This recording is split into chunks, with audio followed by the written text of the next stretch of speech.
What's up? Killmonger is called one of the best MCU villains. Is he though? It's even said that he's not even a villain, he's an antagonist. So we're going to look at his plans, actions, and motives to see if that's true. His plan. They will drop off the grid so they can commit assassinations and take down governments. Since he has a background in toppling governments, he should have a rock-solid plan on this one, right? Well, after hearing about T'Chaka's death, he locates a black arms dealer to help him rob a museum. They had to have his girlfriend get a job there, and she had to have been there long enough for them not to be training her. They have to steal an ambulance and kill all the security guards.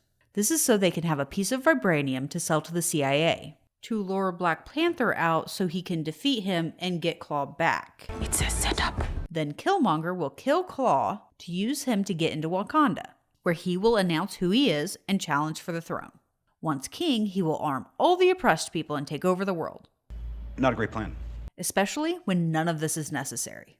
He knows how to get into Wakanda. Otherwise, he would have needed Claw alive. All he needs is the War Dog tattoo and the royal ring. So when he heard T'Chaka had died, all he had to do was get to the border. They still would have called the elders, and as a member of the royal family, he would have been allowed to challenge. The only difference would have been W'Kabi wouldn't have been all up his butt, so he might not have gotten the big battle at the end. Actions. Man, kill this clown. So let's see if he has any, hey, I'm evil moments. Each one is for a kill. He tells the curator that he's going to steal, Don't trip. I'm gonna take it off your hands for you. and that she is poisoned. But you ain't checking for what you put in your body. There was no reason to frighten her before she died. All he had to do was act concerned. When Claw has his girlfriend as a hostage, he doesn't even attempt to save her. She's not a part of his plan going forward, so she was always gonna die. When he reaches Wakanda, it's obvious he hates these people. As soon as he wakes up, he attacks someone, and he dismisses any opposing opinions. He doesn't have any respect for their laws or traditions. I never yielded! And as you can see, I am not dead! When T'Challa shows up, he doesn't even want to continue the fight. All that challenge shit is over with. Motives. I found my daddy with panther claws in his chest. My father was killed, I know who did it, and I want revenge. Just so I could kill you. Aimed at the wrong dude, but okay, pretty standard stuff. When black folks started revolutions, they never had the firepower or the resources to fight their oppressors. I've seen a lot of oppression, so I want to give them the tools to help themselves. Looking good so far. So they could finally rise up and kill those in power, and their children, and anyone else who takes their side. Here we go. I want to murder anyone who speaks out against me and their children.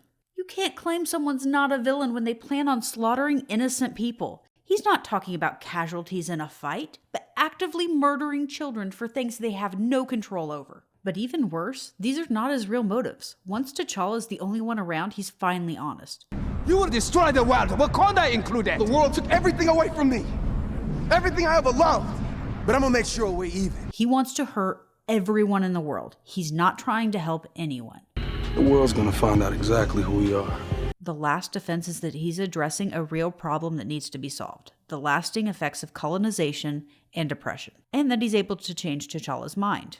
We must find a way to look after one another. So while the characters seem to assume T'Challa will just keep Wakanda secret, I don't really think this is fair. He was always going to decide to help the world.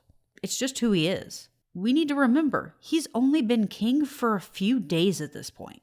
And there are two huge examples of him deciding this on a smaller scale. He brings Bucky to Wakanda, freezes him until he can find a cure, then facilitates his recovery. He doesn't just offer him a place to hide out, he brings Bucky and Cap to Wakanda. He would have had to make this offer in Siberia right after he arrests Zemo. He didn't hesitate to help him. They'll come for him. Let them drive. Same thing happens in South Korea. Ross is injured and he helps him. Give him to us. We can save him. He isn't even reluctant to do it. The only thing he worries about are the consequences, not the decision. I cannot just let him die, knowing we can save him. So in conclusion, Killmonger is a pretty typical Marvel villain. And Michael B. Jordan is freaking awesome. Makes us look like amateurs.